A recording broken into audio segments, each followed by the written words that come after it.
நம்மள பல பேருக்கு ஒரு பழக்கம் உண்டு. செவுத்துல முற்றம்னு தெரிஞ்சும் அந்த செவுரு என்னைக்காவது ஒரு நாள் வழி விடும்னு நம்பி முட்டிக்கிட்டு இருப்போம். ஆனால் உண்மை என்ன தெரியுமா?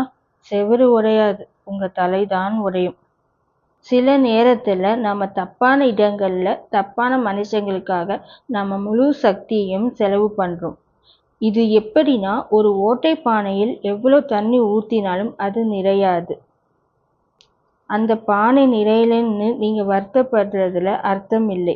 ஏன்னா குறை உங்ககிட்ட இல்லை, அந்த பானை கிட்ட. அதுபோல சில மனிதர்களும் அவங்களுக்காக நீங்க என்ன செய்தாலும் பத்தாது. நீங்க யாருக்கும் குறைஞ்சவங்க கிடையாது. உங்கள் அன்பு, உங்க உழைப்பு, உங்க நேரம், இது எல்லாம் விலை மதிப்பற்றது. அதை மதிக்க தெரியாத இடத்துல நீங்க போதுமா போறதுல ஆச்சரியம் இல்லை. வைர சாக்கடையில் கிடந்தாலும் அது வெறும் கல்லுதான்.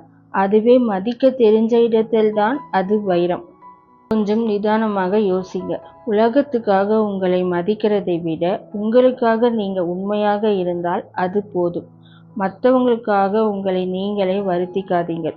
உங்களை மதிக்காத இடத்துல இருந்து அமைதியாக விலகி வருவதுதான் நீங்க உங்களுக்கு செய்கின்ற பெரிய மரியாதை.